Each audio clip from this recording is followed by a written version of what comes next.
This is the Crowdcrux Crowdfunding Podcast with Sal Briggman, where we cover everything you need to know to launch a successful crowdfunding campaign. We speak with proven entrepreneurs who've raised money from the crowd and want to teach you how to do the same. Stay tuned because we're about to reveal how to launch your dream project. With your host, Sal Briggman.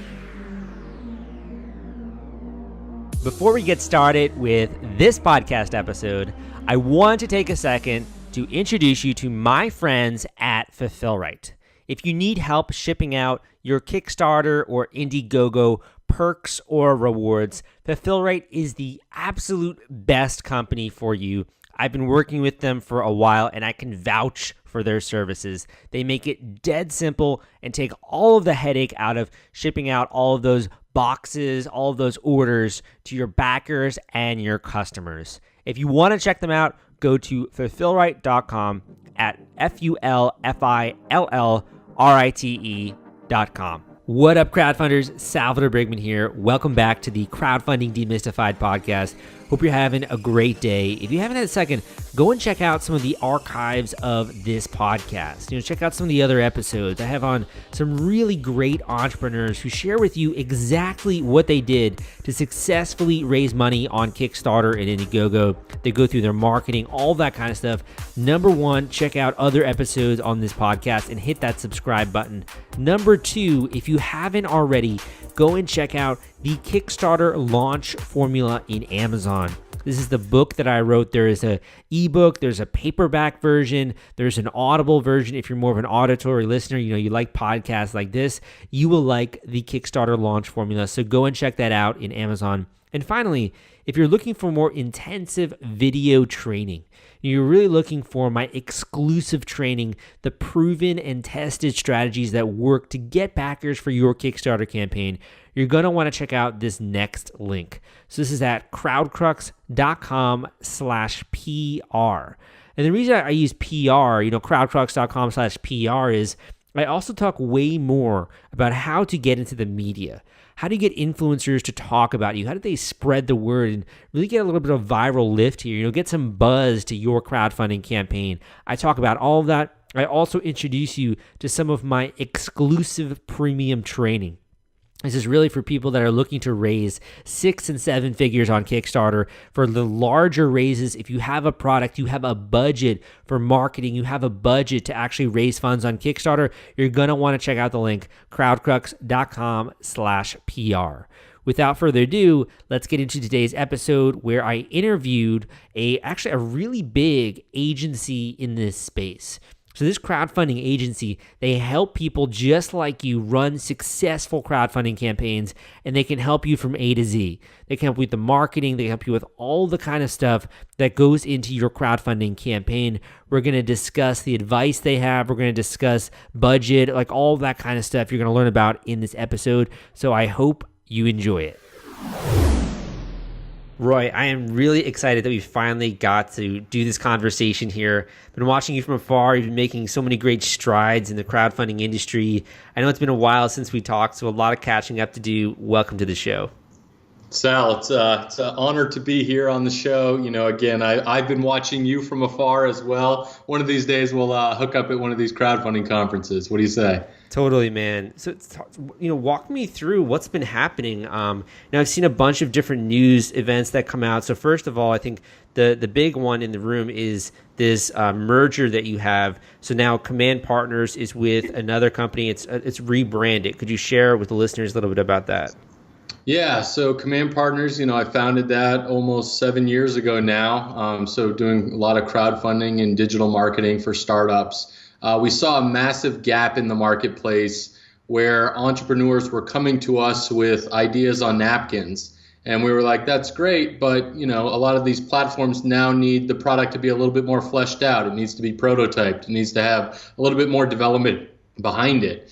So we were able to find in our backyard a product development and manufacturing firm that we were able to merge with. So now we are completely vertically integrated, if you will, product development and product launch marketing agency. So we're able now to combine all of the product development services that Enventys has, the company that we merged with, in terms of taking that napkin sketch to production. Now we're able to build out that prototype, handle all of their digital marketing services, launch their product, whether it be through crowdfunding or just e-commerce and Amazon, and bring these innovative products to market for all the entrepreneurs and startups that are out there. And what's really interesting is we're starting to see a huge influx from enterprise type companies, large Fortune 1000, Fortune 500 companies that want to use our incubator, if you will, to be able to bring some of their innovations to market using crowdfunding. So it's been a whole lot of work, but it's really exciting and it's being super well received now that we were the first, full service, vertically integrated product launch company out there. And how long were you doing Command Partners before this whole integration? Like, how long were you helping people with their crowdfunding campaigns, doing the marketing, all that kind of stuff? Yeah, for about 6 years now. So, we've launched hundreds of campaigns. I think we're over 500 or 600 at this point, and, well over 100+ million raised. A couple of weeks ago, we just finished our 21st $1 million campaign now. That's so cool, man. Time flies too.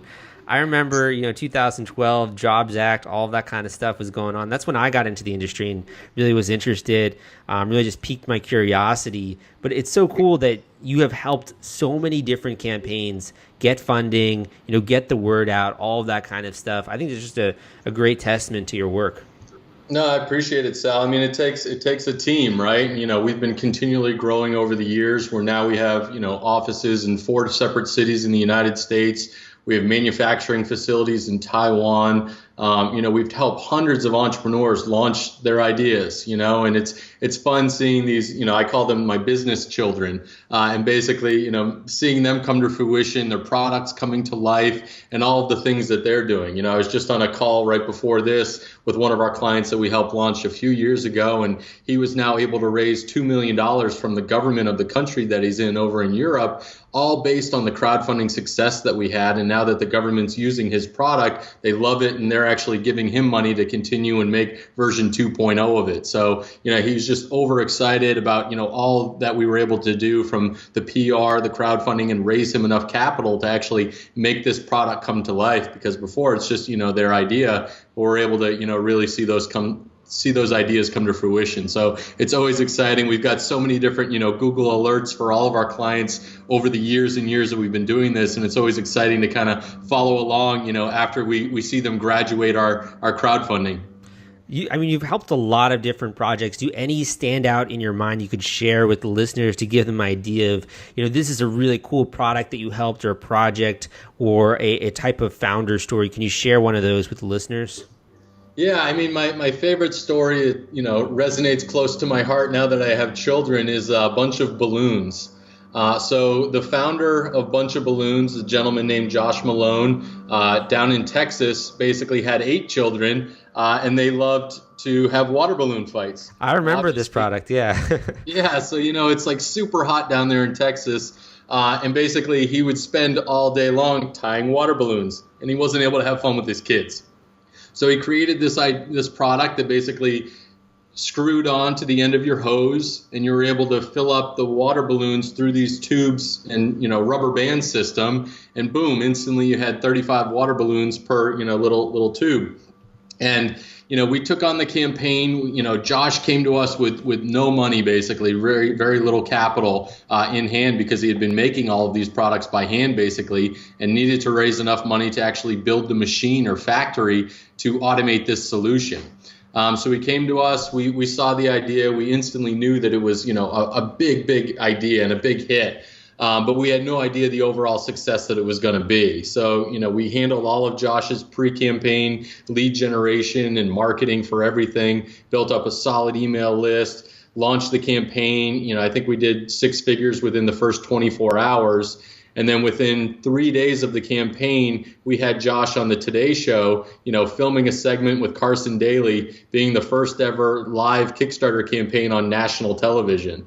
And just from there, we basically hit the PR trifecta of, everything from Good Morning America, the Today Show, and everywhere, Time Magazine, et cetera. We got him everywhere out there. We ended up raising just under $1 million on the Kickstarter campaign for him, and ended up being one of the top, I think 20, or it was actually the top 10 most backed campaign of the year. I think this was back in 2013 or 14. So we raised a ton of money for him, got him a bunch of sales, and right after the campaign, we generated enough attention for his new product invention that he was able to then license out his toy idea to one of the largest manufacturers in China. And then to date now, he's shipped, if you go to a Walmart or a Walgreens or Rite Aid or anywhere where you get your summer supplies, you'll see a bunch of balloons on the shelf of every single one of those stores. The shelves might be empty because it's such a popular product, but he's shipped now hundreds of millions of units now post crowdfunding campaign. So it's one of my favorite stories to tell, just because everybody at this point probably has seen the infomercials or seen it in the stores or used the product and absolutely loves it, and then says, man, I wish I had that when I was a kid, right? Yeah. That's an incredible story. I think that's what also everyone is hoping to achieve, is that this is going to be a launch that not only gets them funding, but also gets them on the radar, gets them PR attention, gets them the attention of major media, gets their initial backers, and sort of rolls that into a successful company, or if you want to go the licensing route or whatever. So that's a really cool story. How did you specifically know that was going to be a big hit? Just out of curiosity. Yeah, so given that we had been doing crowdfunding at that point for a handful of years, we had a pretty good gut sense of what products were working at the time and what were not. And price point was always a key thing. The price was under $20, so it was easy for someone to make just, one of those splurge buys, if you will, just saying, yeah, I'll donate $20 and see if they deliver a product. But also just the ease and simplicity of explaining the product. That was, one of the easier things, where it's not like there's a Bluetooth thing here and a certain technology aspect there, and then trying to figure out how it's going to come into your life and how it's going to save you, time or money, whatever it may be. This was something that was fun and easy to use and easy to explain. And those are always some of the key things that, I think campaigners need to look at when they're creating products, is how easy is it going to be explained to the general public, to your grandmother, to whomever who not only doesn't understand crowdfunding, because we still have to do a ton of education, which is why we love doing, these podcasts and writing content like you consistently produce. But it's a matter of just education of what is the product, how are they going to get it, and how does this fit into their life? And that basically checked off all the boxes of it being, again, we didn't think it would be as big of a, $1 million campaign as it was, but certainly that it would generate a ton of awareness and a ton of people would really resonate with the product. Mm-hmm. And then once it took off, when we were having multiple six-figure days for the campaign, we really knew we had something where we basically had that campaign up on our big screen, just watching the ticker go every 30 seconds. Very cool. Well, you've certainly grown a lot. You've come to really know the intricacies of crowdfunding, marketing, all of this kind of stuff. How big has your team then grown to at this point? Yeah, so managing about 75 employees to date. We have a new employee starting every week, basically, at this point. Man, that's exciting. I'm sure that's like when you started the company, was that like your vision? You really want to get to this point where you can help with the entire process there? When I started the company, no, the crowdfunding wasn't even on my radar, to be completely honest. We were a full service digital marketing agency helping out Fortune 1000 companies with, their SEO needs, with their PR needs, with their social media needs, with some web development and a lot of lead generation. But crowdfunding really wasn't the end goal. So, I don't know what I envisioned at the end of the day. I just wanted to do what I loved. And what is that exactly? Helping companies succeed and be found online. Okay, very cool. I love the same thing also. I think there's also, particularly in the crowdfunding industry, there are a lot of companies out there that sort of proclaim to do that, but at the same time, they don't have the ethics behind it and they don't really have the values behind it. They haven't really stood the test of time in that being able to put in that work daily and monthly and really showing these results over time, to me, that's one of the things that has stood out about your company. And I really want to give the listeners a good idea of the types of projects that are a good fit for your agency. Are these companies that have to say invest $10,000 as a retainer? I want to get a good idea of who is a good fit for your agency and what are the types of projects that are not a good fit. Yeah, no, I mean it's interesting now, Sal, because we're fielding hundreds of inquiries a day of people with their ideas, their inventions, their thoughts. And at this point, obviously, we can't take on all of them, simply just because we don't have enough bandwidth, and I'm hiring as fast as I can. But, there's certainly a ramp up, as anybody is, in terms of educating themselves on crowdfunding and what it is. But great fits for us are, products that really have that wow factor. The price point is there. They potentially have developed product before, so we can earn the trust of the backer a little bit quicker than a first-time entrepreneur, if you will. Hopefully they can deliver it on time. They have a working prototype, so anything that has a technology angle is great, but it's not necessary. I mean, a bunch of balloons was a very simple product with just, 3 pieces connecting it. And we were able to launch that to great success. The campaign that we just finished was for a custom molded high heel shoe.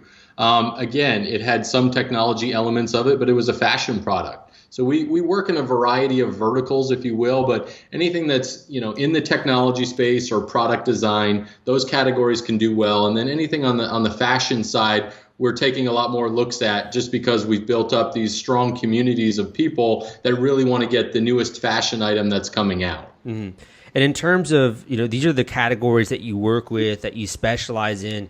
You guys have done a lot of campaigns, so I'm sure you have the clout in terms of the media lists, backer lists, like all of that kind of stuff. In terms of the actual entrepreneur that's going to be working with you, how much should they budget to be able to work with an agency like yours? Not even necessarily your agency, but just an agency in general. How much should they be budgeting for? I mean, it's difficult because there's no other agency really like ours out there. And, for us, it's a variety of things. We're actually putting our own skin in the game, where we're actually taking equity in a lot of companies now that potentially can't afford the full fees to have a 7-figure campaign.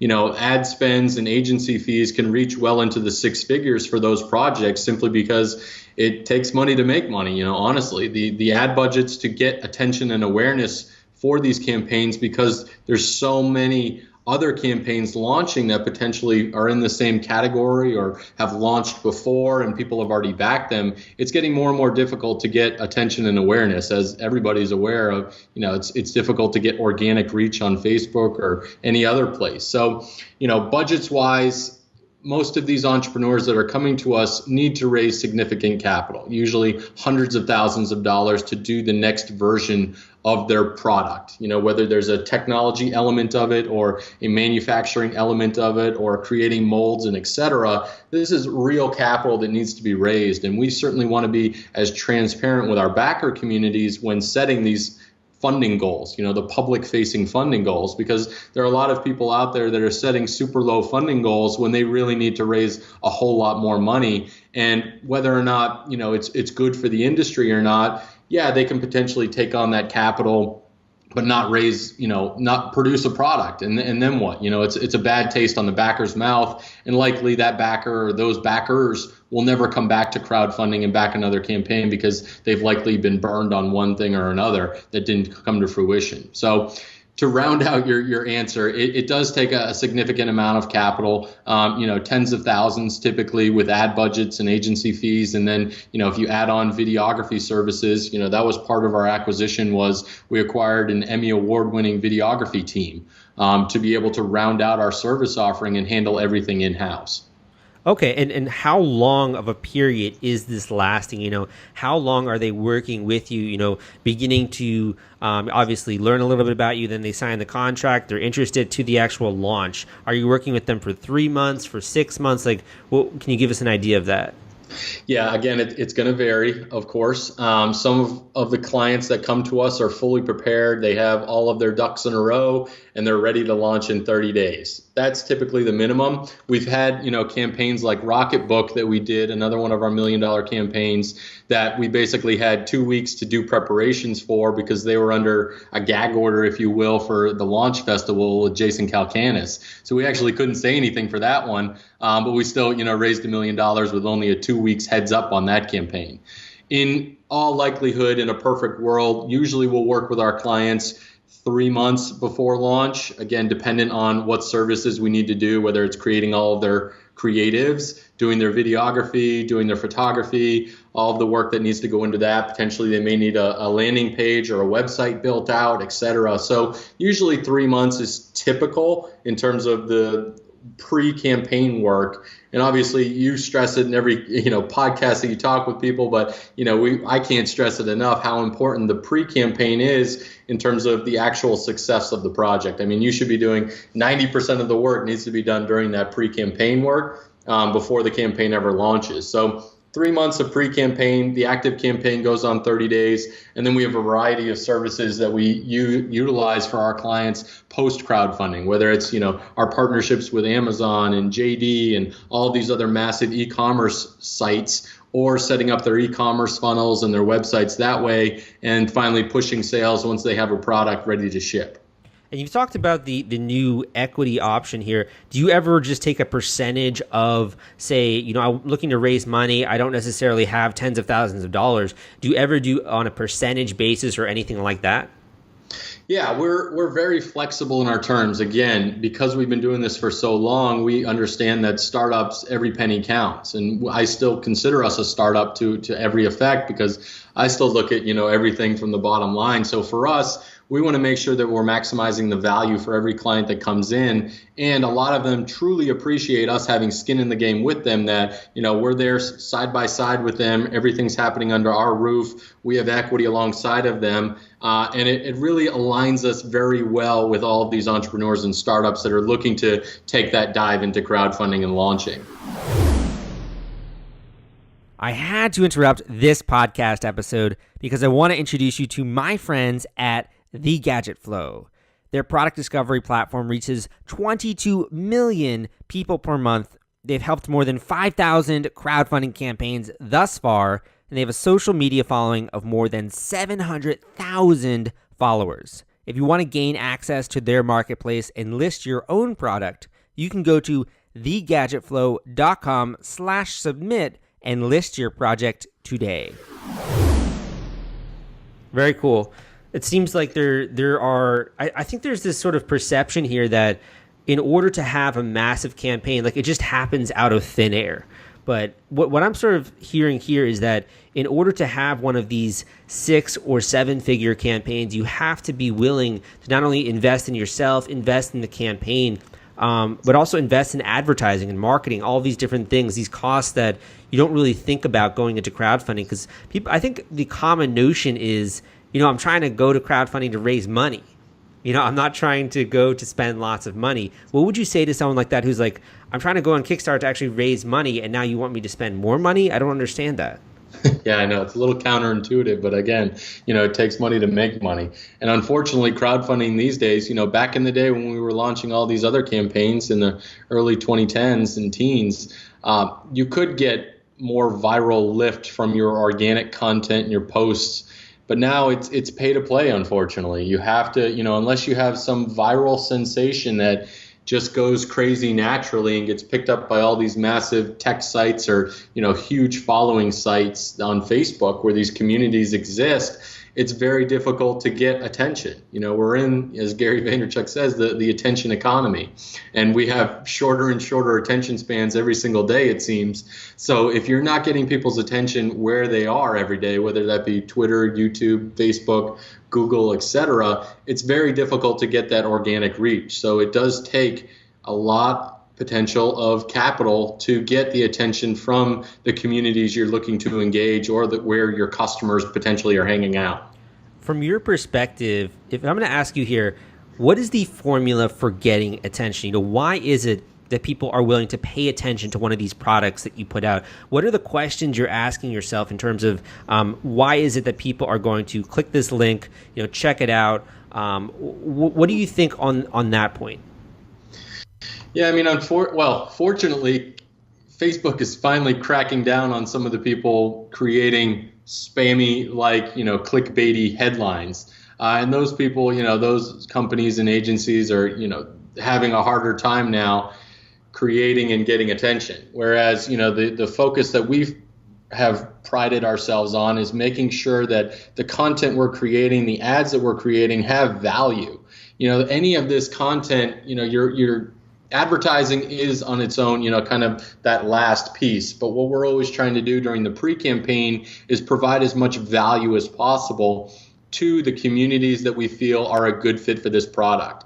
And really, it's all about, providing content, great content, blog posts, videos, how-tos, giving as much engagement to those communities before we go in for the ask, if you will. We're giving them as much value and making ourselves a resource for all of these people when then they come to us and we have this great product, it's finally available. That's when we go in for the ask. And that's where we're seeing really good success. So we're not having to spend as much money as we may have on certain campaigns to truly get the attention that it deserves. If we're actually engaging our community well in advance, it's free for us to reach back out to them and have good organic lift from the content that we're producing. So for the balloons campaign, to take example, or you could take another example if you'd like, what would be an example of something you might share with that community in content-wise?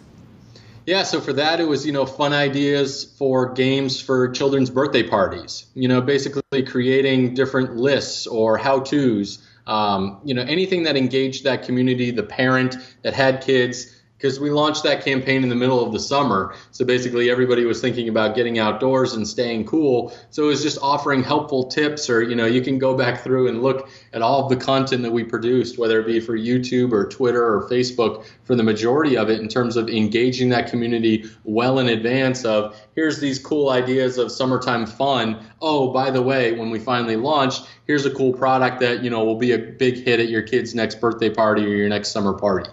Okay, so this was done 3 months beforehand. I think that's something that literally anyone out there can do, is think of ways to provide free value to your audience and do it over a span of time. They begin to get to know your brand, your values. They see your website. They might sign up for your email list, that kind of stuff. With the campaign that only had 2 weeks before you were able to launch, what was the extreme focus on there? That one was unique because we couldn't say anything. We were under orders, basically because that project was going to be launched at the launch festival. So nobody knew about it until he got on stage and said, we're live. And we basically clicked the button and then everybody started pledging. For that, it was a matter of lead generation and building up our email database of people that we thought would be good fits, people that like Evernote, for instance. That was a really good fit. So we would do some lead generation of, there's this secret new product that's coming out, sign up and you'll be the first to know when it comes out. So there's a little bit of that secrecy that worked really well for that one. Okay. Another question I get really frequently is, we're coming, to try and do this new crowdfunding campaign, launch a campaign on Kickstarter. I've seen these things talk about backer lists, these lists of super backers and people who regularly back on Kickstarter, different campaigns. What are your thoughts on these types of lists? And also, is this something that you employ for the people that you bring on for your agency? So we've never purchased lists or used lists in that manner. I know, I was just at Joseph's Crowd Invest Summit in LA last week, speaking with him on the panel. And I know a software product that he created, Crowdster, has been well used by many of the smaller campaigns, if you will, out there to reach and engage some of these backers. There are easy ways to be able to find these folks online, whether it be Twitter or Facebook or some of these communities that exist out there. And, whether or not it's a good fit for your company, that's up to the founders to decide. But there are, free ways, if you will, just to spend time and do the hard work to find these folks in terms of reaching out to them and trying to get engagement, again, well in advance of your product being launched. There's opportunities to create, let's say, a small Facebook user group for these folks to get feedback from them before you launch the product. Very well said. I think one of the things, if I was looking at your company and I'm like, wow, these guys have dealt with so many different campaigns, over a span of 6 years, you probably have accumulated a lot of email subscribers, a lot of information on people who back these projects. Do you use that to your advantage? Like, do you use this collection of your own private database when you're launching a new campaign? Yeah, so I mean, we've collected a lot of information over the years in terms of, what countries are donating the most, what products do they like the most, how are they engaging on certain products before we launch them. So we're consistently updating our process of how to launch campaigns, how to engage backers, etc. So, we've built up communities over the years of people that like certain outdoor products or fashion products or tech products, etc. And we're always utilizing that information to make the next project better. Very, very cool. For me also, I think it's sort of it's a really interesting phenomenon, because once Facebook started to transition more into the advertising, starting to see more and more campaigns use Facebook advertising, I think the focus shifted from just content marketing, bread and butter, that kind of stuff, to using things like retargeting or using things like uploading an email list and advertising to all of those people. So those are things that I want people to be aware of. And I think one of the things about your services that stands out to me is if you do have access to this kind of information, you could do a very targeted Facebook ad to these people. Or you can see what percentage of that list is interested in this new product that you're launching, and sort of work off of your existing kind of database there. So I don't know, that's something that I think is really cool about the company. I had a few more questions for you here, Roy. First being, for the beginning campaigners out there, I'm sure a lot of what we just talked is very technical and very jargon. But for the beginners out there, what kind of message do you want to share with them going forward, going into their first campaign? What should they be focused on? What should they be doing? Anything you could share with them would be very appreciated. Absolutely. Well, first and foremost, they need to be listening to your podcast. There's a lot of educational resources out there now. We have a podcast, we have a blog. There's a lot of good content out there from reputable people like yourself, Sal, that people need to be doing their research.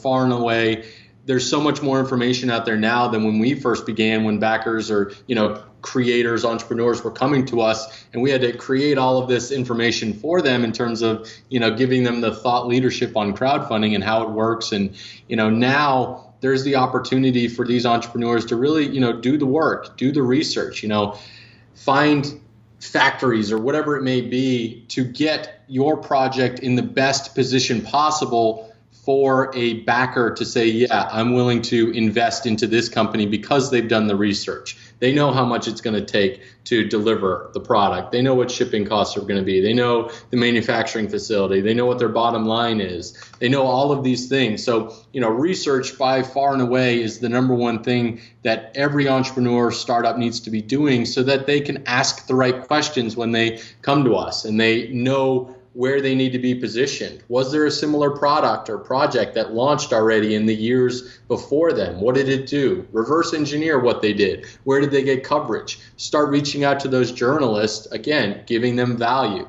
So, that's the first thing that I would say. Always do your research. Then, the friends and family. We always want campaigns to hopefully have capital come in from their friends and family. Hopefully they believe in your project just as much as you do. So there's always that in terms of, prepping your friends and family in terms of when your campaign is going to be launching, letting them know whether it's, a party or just a Facebook group or an update, whatever it may be. Give your friends and family the opportunity to back those early bird rewards at, a break-even cost, just so they can get them in and hopefully get them to share the project out there.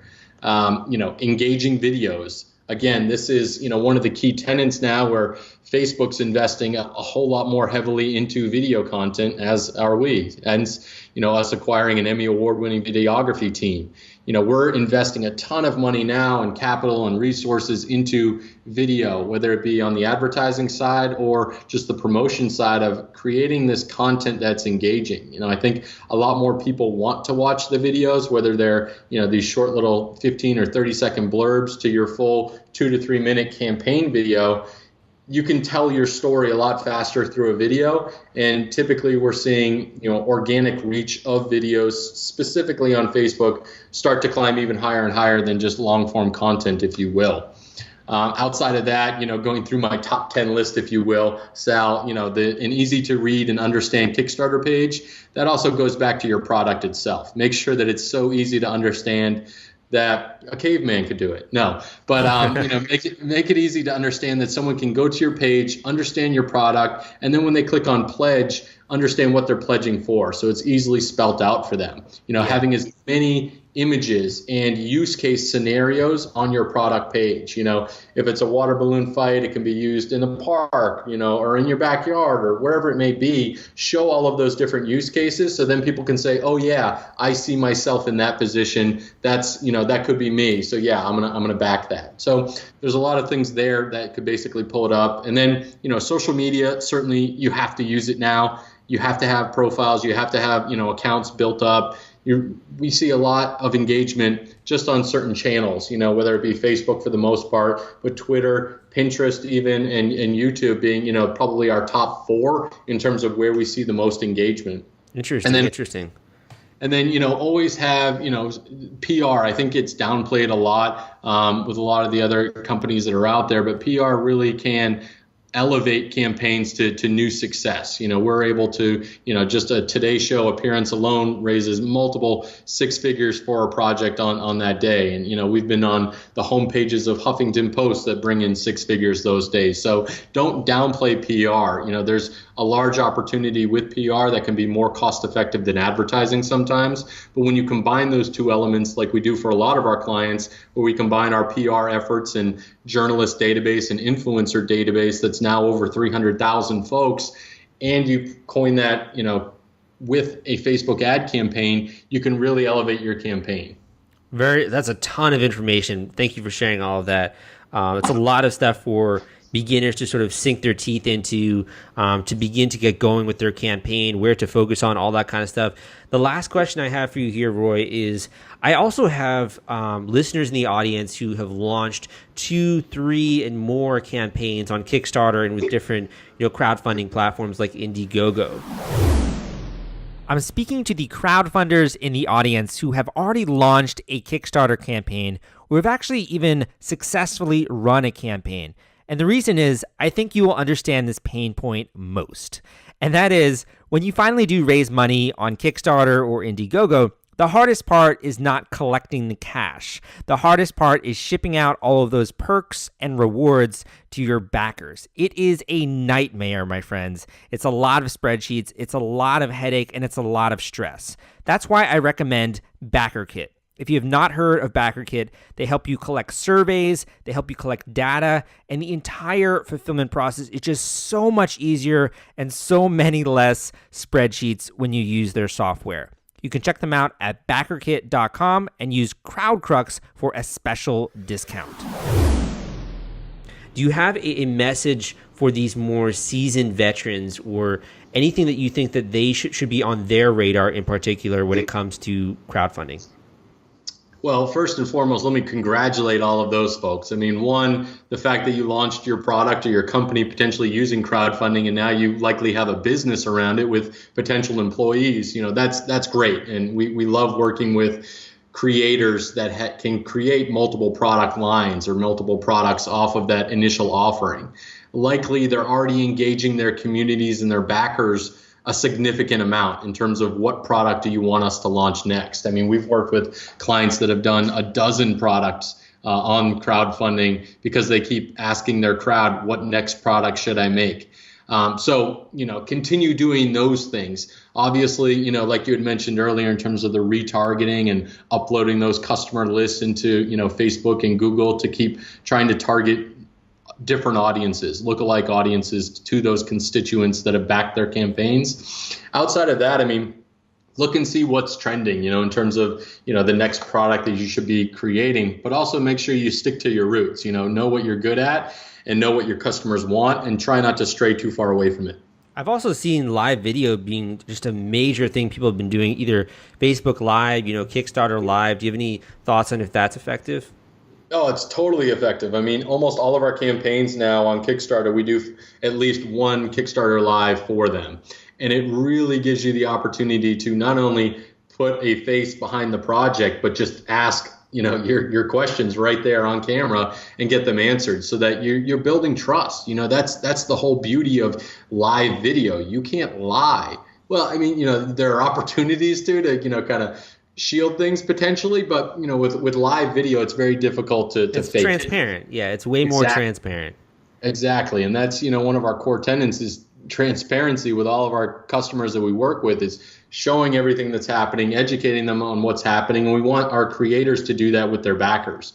So utilizing live video is one of those opportunities that is beautiful. It's great to see. I think it works really well, especially when you already have a campaign that's fully funded and you can start talking about what's next, where are you going to be, what are you going to develop, what are those stretch goals, is this product going to come to life, et cetera. You can ask it very bluntly, but with live video, you have to start somewhere, right? You have to start recording video on your own, and you can fail. But that's the beauty of it, is try and fail upwards if you can, in terms of testing different things, because people are going to give you a lot more freedom on live video, especially to mess up and make mistakes. I mean, we're all human, we all make mistakes, and that's where live video comes into play, where it really shows the human side of crowdfunding. It lets people just vibe with you a bit. You can get a sense like this isn't just some random dude like on the internet. This is an actual person, right. A person who has worked really hard on this product. You get a sense of their values, even like their facial expressions, like all that kind of stuff. I think is really powerful. Roy, thank you so much for coming on the show. Where can people go and check out more of what you do and the project you've worked on? Yeah, so we've got dozens and dozens of case studies now on our website. So the new company name is Enventys Partners. Enventys stands for Entrepreneurial Ventures. That is spelled ENVENTYS partners.com. So you can check us out there. We can request a quote for any of your product ideas. You'll get to talk to a real human being in terms of going through the product, the evaluation, what works, what doesn't work, all of those things that you may have questions about. We have the blog, that we're constantly updating with fresh content in terms of product development questions that you may have, market research, finding investors for your equity crowdfunding campaigns, prototyping, product design ideas, any of that. And then, Sal, I hate to do it, but I have a podcast as well where they can find content on Art of the Kickstart. So there's a lot of different ways. You can just Google my name and find all the different resources that I'm on. But, I really do want to take this time to thank you, Sal, for all of the content that you've been creating over the last 4 or 5 years for the crowdfunding community. We're constantly getting great feedback as you're one of the top resources that all of our clients are utilizing to find the best content. And, I really want you and challenge you to keep, creating all of this content, because the backers really do appreciate it and they need it. Cool. Thank you so much, Roy. Got to have you back. Probably get some questions here and we can address them. But thank you for sharing all of that information. I also think you guys are doing a great job, and thanks for all of that acclaim for sharing that. I appreciate it. My pleasure. Thank you for listening to this episode of the Crowdfunding Demystified Podcast. Thank you so much for spending a little bit of time here with me today. I certainly learned a lot. I had a great conversation with Roy. I also hope you got a lot out of it. Something that you can apply to your own campaign. If you're looking to go deeper, though, you're looking to go beyond this podcast, I also have a great supplement, the Kickstarter Launch Formula. So this book is produced 3 ways: an ebook, a paperback version, and also an Audible version where you can download it on Audible. You can listen to it the same way you listen to this podcast. The only difference being, with the podcast, you kind of like are rooting around, trying to like remember strategies, remember tips, like all this kind of stuff. I put that all together for you in a book. So this audio book is going to go through A to Z how to launch a campaign, the basics of it. I think it's great for anyone out there who has a fundraising goal, $10,000, $20,000, even $50,000. I think this is a great book for you. But if you're looking to do something a bit more, you're looking to do a 6 and 7 figure type of a campaign, Quite frankly, you need more extensive training. You need more resources. You need more proven strategies to get people in the door, to get attention, to get into the media, all this kind of stuff. So if you're looking to do a large financial raise specifically and you have a budget, I'm not talking to people in the audience who, you're looking to do something small or you don't really have a budget for promotion or marketing. I mean, I'm not saying you have to necessarily, but if you do have a budget, you are looking to really make a splash in the Kickstarter ecosystem, go and check out crowdcrux.com/PR. That is crowdcrux.com/PR. Just enter your email address. You'll start getting some teaser videos from me leading up into this premium offering that I've put together for you. I think you're going to like it a lot.